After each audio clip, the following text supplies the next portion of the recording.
Je suis d'origine polonaise, donc je viens de Pologne. Mes parents, ils étaient un petit peu déjà artistes, donc j'étais très proche de l'art contemporain en fait.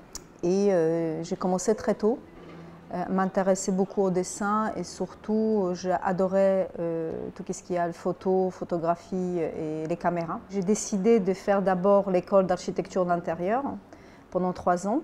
Je construisais des maquettes immenses et je mettais mes caméras. Donc voilà mon parcours, c'est que voilà, la photographie, les films avec les maquettes et les premiers voyages. Donc les premiers voyages, c'était en Afrique. Donc je fais mon premier film avec des animaux, il s'appelle Kassela.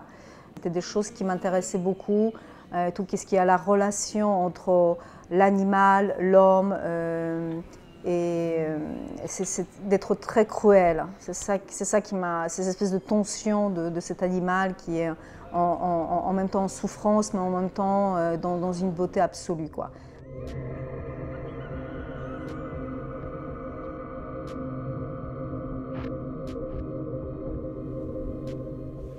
Si je pouvais construire un musée qui ne sera jamais construit, mais juste construit dans ma tête, dans mon imagination, ce sera l'architecte Ando, que j'aime profondément. J'ai vu beaucoup de ces constructions. Je pense que le musée qui peut dire le plus proche de mon rêve, ce sera le musée Anohashima, qui est au Japon, qui a été fait par M. Fukikake.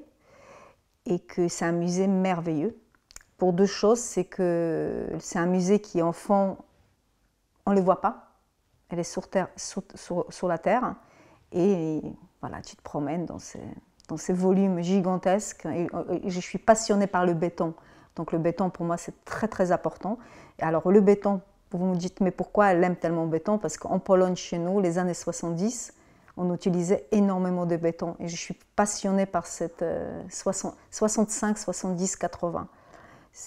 J'aime beaucoup ces constructions. Donc en ton enfance, voilà, j'ai ce sentiment, quand je vois, c'est comme une Madeleine de Proust, vous voyez, c'est l'odeur de ma ville, de mon enfance. On a un musée de Noroshima. Alors voilà, c'est l'architecture de Ando qui est superbe. Regardez cette architecture d'une beauté absolue, d'un minimalisme, regardez. C'est magnifique. Béton, la lumière. Et on a dans la lumière, dans le béton, on a déjà une œuvre qui apparaît presque photographique. On n'a pas parlé de Trombi, mais pourquoi lui? Parce que je pense que c'est un artiste qui m'inspire dans la couleur. C'est des œuvres, pour moi, les plus beaux, les couleurs les plus beaux, les gestes les plus beaux. Le rouge. Matthew Barney, que particulièrement je l'aime énormément.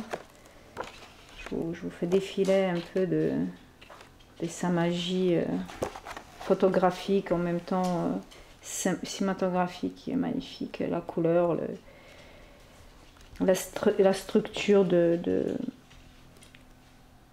regardez ces images, regardez cette beauté de ces images, regardez-moi ça. Moi, c'est un grand artiste. Je l'aime énormément. Cette espèce de... Il nous ramène dans un univers complètement... Et qu'est-ce que j'aime chez lui? Vous voyez, c'est le corps, l'homme. L'homme, il présente beaucoup l'homme, mais regardez dans ses aspirations, c'est la nature.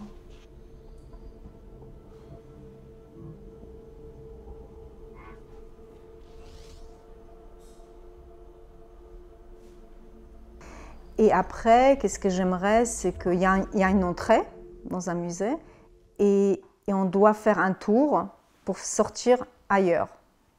On ne peut pas faire le retour, c'est interdit. Je veux dire, si les gens ils veulent, mais ils ne peuvent plus. Vous savez, c'est comme une naissance. On naît, d'accord, et on commence notre vie, notre schéma. Alors dans notre schéma, dans notre vie, on a la tristesse, le bonheur, on est énervé, on n'a pas envie de vivre, on est jeune, on a envie de se suicider parce que son amoureux nous a quittés. Après, en fait, on se rend compte qu'on a 30 ans, on se dit mais c'était stupide, aujourd'hui c'est très très bien. Après, il y a des périodes de tristesse parce qu'on a perdu quelqu'un. Et c'est ça le changement de notre vie. Et en fait, dans ce musée imaginaire, j'aimerais inviter des artistes, mais qui ont un schéma de quelque chose.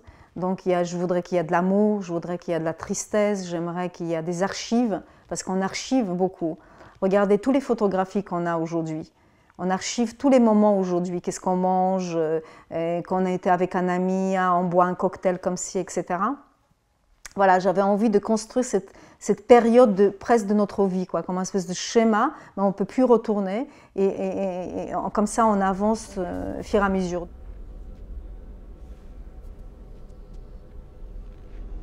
Je ramène toujours un petit objet, une pierre de mes voyages. C'est très précieux des pierres pour moi parce que c'est côté shintoïsme qui m'intéresse beaucoup, c'est le perlinage et en même temps, comme elles changent d'endroit, ces pierres-là, elles deviennent sacrées.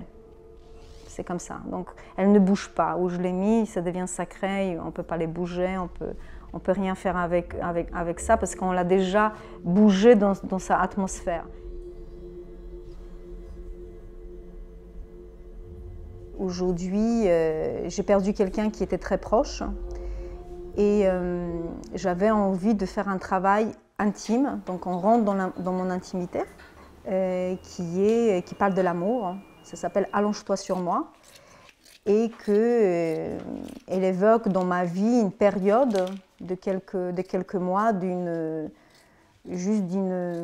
amour qui ne s'est jamais, comment dire, c'est un amour platonique, on peut le dire. Et j'avais envie de faire quelque chose qu'on rentre dans l'intimité, mais en même temps, j'invite des participants. Alors, pour cette pièce, c'est que je rencontrais ce garçon et que j'ai éprouvé beaucoup de sentiments pour lui. Et en rentrant chez moi, je me suis allongée dans mon lit et j'ai dit oh, quel poids il aurait pu avoir sur mon corps s'il serait allongé. Quel poids qu'il aurait pu avoir sur mon corps. Donc pour moi, je me suis dit, mais c'est une pièce merveilleuse à le faire. Et c'est à partir de là, je me suis dit, je veux faire cette pièce-là. Donc en fait, ça c'est le torse de ce jeune homme que je rencontrais, que je ne l'ai jamais vu bien sûr nu, puisque je me suis imaginée.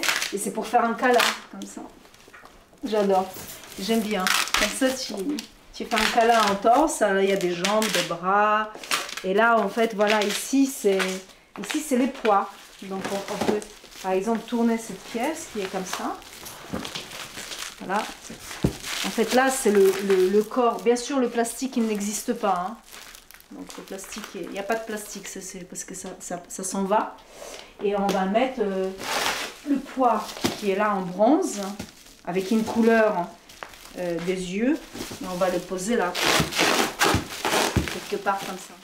On est dans un acte personnel. Mais j'invite les spectateurs en même temps. Je veux que dans cette œuvre, on puisse se retrouver nous-mêmes. Donc on se retrouve dans un sentiment, aujourd'hui j'ai 45 ans, mais je me sens comme une fille de 14 ans. Je découvre un amour, je découvre des sensations avec mon corps, etc.